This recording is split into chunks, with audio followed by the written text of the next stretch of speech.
চলো আমরা বুটেক্সে আসা 24-25 যে ইংলিশ প্রশ্নগুলো আসছে এগুলো আমরা এখন শিখবো, অর্থাৎ এক্সপ্লানেশন সহ শিখবো।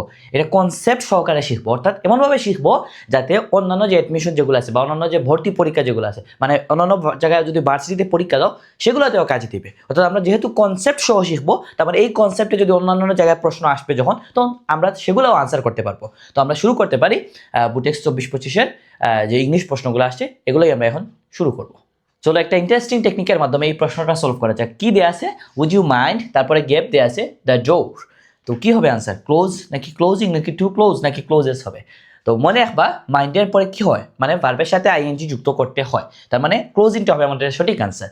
তো এটা একটা সহজ টেকনিকের মাধ্যমে মনে রাখতে পারি বা ইন্টারেস্টিং টেকনিকের মাধ্যমে শিখতে পারি। কিভাবে মনে রাখবা? এই মাইন্ড শব্দ আছে না, এই মাইন্ড থেকে মনে রাখবা যে মাইন্ড শব্দটা মাইন্ড করে। কি বলছে বলো তো? মাইন্ড শব্দটা মাইন্ড করে। কেন মাইন্ড করে বা কখন মাইন্ড করে? যদি ওর পাশে আইএনজি না দেয় তাহলে কিন্তু ও মাইন্ড করবে। তার মানে কি বুঝাইলাম দেখো, মাইন্ডের পাশে কি দিতে হবে? এখানে ভার্বের সাথে আইএনজি দিতে হবে, নয়তো কি হবে, ওই যে মাইন্ড শব্দটা আছে না ওইটা মাইন্ড করবে। আশা করি বুঝিয়ে দিতে পারছি। তার মানে সঠিক আনসার কোনটা হবে? এখানে এই ক্লোজিংটা হবে আমাদের সঠিক আনসার। মনে রাখবা মাইন্ড, লাইক, তারপরে স্টার্ট, স্টপ, এনজয়, এইরকম যে শব্দগুলো আছে বা ভার্বগুলো আছে এগুলোর পরে কি হয়, মানে আইএনজি যুক্ত ভার্ব বসে বা জিরান বসে, এভাবে বলতে পারো। তার মানে মনে রাখবা মাইন্ড হচ্ছে এমন শব্দ এটার পরে কি হয়, মানে আইএনজি যুক্ত ভার্ব বসে। এইরকম আরো কয়েকটা ভার্ব আছে, এগুলো শিখে নিবা তাহলে কাজে দিবে, বারবার এডমিশনে কিন্তু আসে।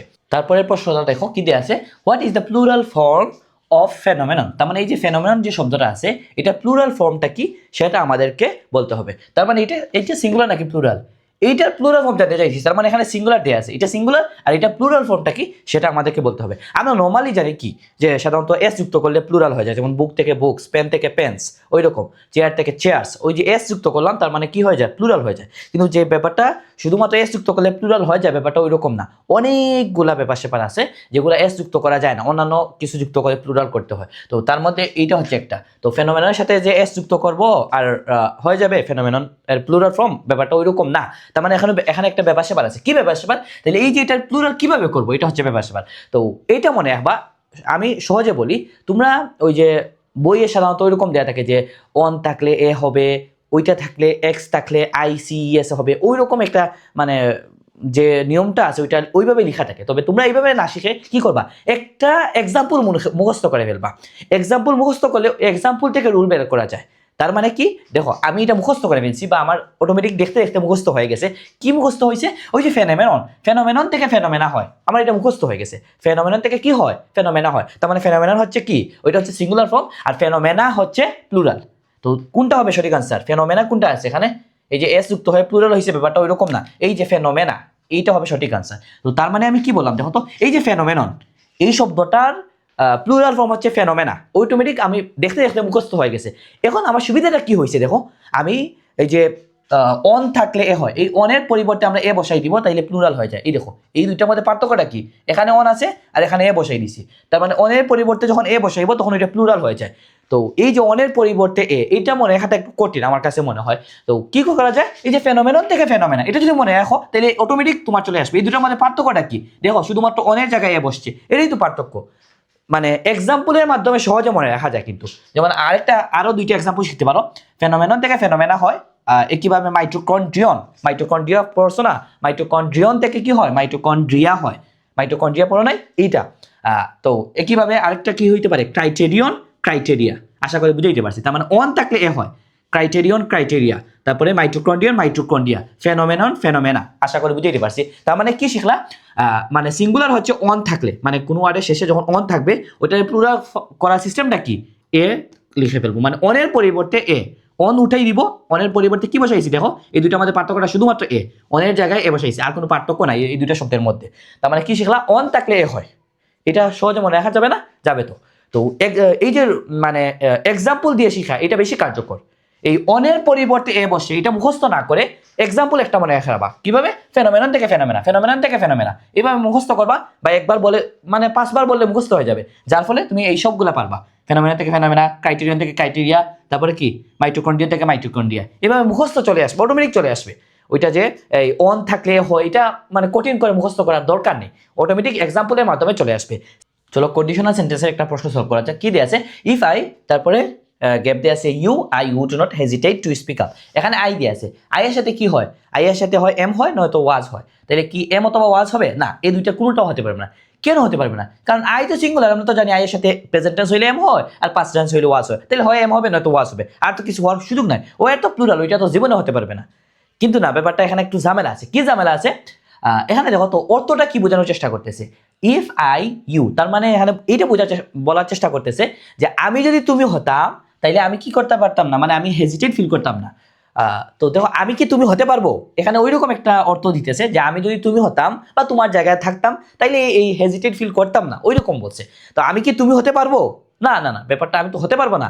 তার মানে এইরকম ক্ষেত্রে আমরা কি করব, যে কোনো পার্সনের সাথে ওয়ার দিব, যে কোনো পার্সনের সাথে কি দিব, ওয়ার দিব। তার মানে সঠিক আনসার কি, ওয়ার। এই যেমন এইরকম আরো কিছু এক্সাম্পল আছে, বারবার কিন্তু অ্যাডমিশনে আছে, যে আমি যদি কোটিপতি হতাম তাইলে if I were A millionaire, I এর সাথে ওয়ার হয় কিভাবে, এই তো এটা তো ব্যাপারটা কাল্পনিক।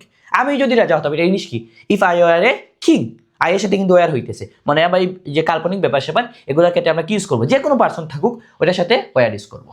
তো এটা আশা করি বুঝতে পারছো, এটা কিন্তু বারবার এডমিশনে আসে, এটা খেয়াল রাখবা। চলো আরেকটা প্রশ্ন সলভ করি। কি দিয়ে আছে, শি প্রিফার্স টি, দেন হবে নাকি টু হবে নাকি ওভার হবে, তারপরে আছে কফি। তো তার মানে কি, প্রিফার মানে পছন্দ করে, সে কি পছন্দ করে, চা পছন্দ করে কফির থেকেও বেশি। তার মানে যখন দুইটা ব্যাপার স্যাপারের তুলনা হবে যে আমি এটা থেকে এটা বেশি পছন্দ করি, তখন আমরা প্রিফার ইউজ করবো। আচ্ছা, তো এটা মনে রাখবা যে প্রিফারের পরে কিন্তু টু দিতে হয়, কি দিতে হয়, টু দিতে হয়, দেন দেয়া যায় না। নর্মালি মনে হয় যেন দুইটা বিষয়ের তুলনা, যে চার সাথে তো কফির তুলনা হইতেছে, দুইটা ব্যাপার স্যাপার যখন তুলনা হয় তখন আমরা কিন্তু দেন ইউজ করি। তার মানে কি এখানে দেন দিয়ে দিব না, নর্মালি মনে হয় যেন দেন হবে, কিন্তু দেন দেয়া যাবে না, যেহেতু প্রিফার আসছে। মনে রাখবা প্রিফারের পরে কি দিতে হয়, টু দিতে হয়, দেন দেয়া যায় না, এটা খেয়াল রাখবা। তারপর দেখো এখানে দেয়া আছে কি, he had written the book before he, তারপরে এখানে কি হবে, রিটায়ার্ড হবে, হেড রিটায়ার্ড হবে নাকি হ্যাজ রিটায়ার্ড হবে নাকি উইল বি রিটায়ার্ড হবে।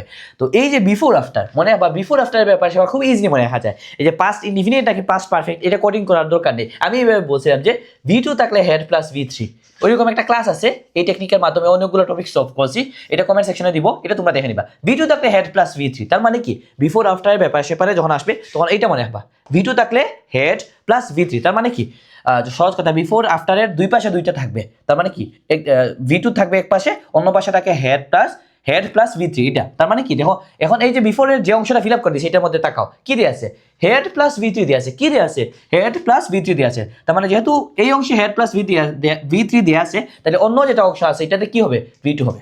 আশা করি বুঝাইতে পারছি, মানে দুই পাশে দুইটা থাকবে, তুমি যে অংশটা ফিল আপ করে দিয়েছি এটার মধ্যে দেখবা কোনটা আছে, যেহেতু এটা আছে তার মানে আমাদেরকে এখন V2 বসাইতে হবে এখানে। আশা করি বুঝাইতে পারছি, মানে দুই অংশে দুইটা থাকবে, আগে পরে এই মানে পাস্ট ইনডিফিনিট হোক আর পাস্ট পারফেক্ট বলো, এই সিস্টেমটা বলো তোমরা, এটা না বলে কি বলতে পারো, V2 থাকলে হেড প্লাস V3, তার মানে কি বিফোরের আগে আর পরে থাকুক, যে অংশটা ফিল আপ করে দিয়েছে এটা দেখবা, যদি যে অংশটা ফিল আপ করে দিয়েছে এটার মধ্যে যদি হেড প্লাস V3 থাকে তাহলে অন্য অংশে আমাদেরকে কি দিতে হবে, V2 দিতে হবে। এবং উল্টাভাবে চিন্তা করতে পারো, যদি V2 দেওয়া থাকে তাইলে অন্য অংশে কি দিতে হবে, আমাদেরকে হেড প্লাস V3 দিতে হবে। তার মানে আগে পরে এই দুইটা ফিল আপ করতে হবে। আশা করি বুঝাইতে পারছি, মানে আগে কি আছে দেখবা, যে অংশটার মধ্যে দেয়া আছে ওইটার মধ্যে যদি এটা থাকে তাহলে অন্যটা দিবা, যদি এটা থাকে তাহলে অন্যটা দিবা, এইভাবে আমি বললাম যে উল্টাটা হবে। তার মানে দেখো এখানে যেহেতু হেড প্লাস V3 আছে, তার মানে আমাদেরকে কি দিতে হবে, হেড প্লাস V3 থাকলে V2 দিতে হবে, তার মানে এখানে V2 হবে। V2 কোনটা, এই এ নাম্বারটা হবে আমাদের সঠিক আনসার। আশা করি বুঝাইতে পারছি। দেখো V2 থাকলে had plus V3, before after ব্যাপার সেবার এটা মনে রাখবা, তাহলে একদম ইজি হয়ে যাবে। মানে এই দুইটা দুই পাশে থাকবে, বিফোর হোক আর আফটার হোক, দুইটার আগে পরে এই দুইটা অংশ ফিল আপ করতে হবে। এবং যেটা দেওয়া থাকবে এটা অনুযায়ী আমাদেরকে বুঝে অন্য অংশ ফিল আপ করতে হবে। আশা করি এটা বুঝতে পারছো। তো ভালো থাকো, আশা করতেছি আরেকটা পার্টে দেখা হবে খুব শীঘ্রই। আসসালামু আলাইকুম।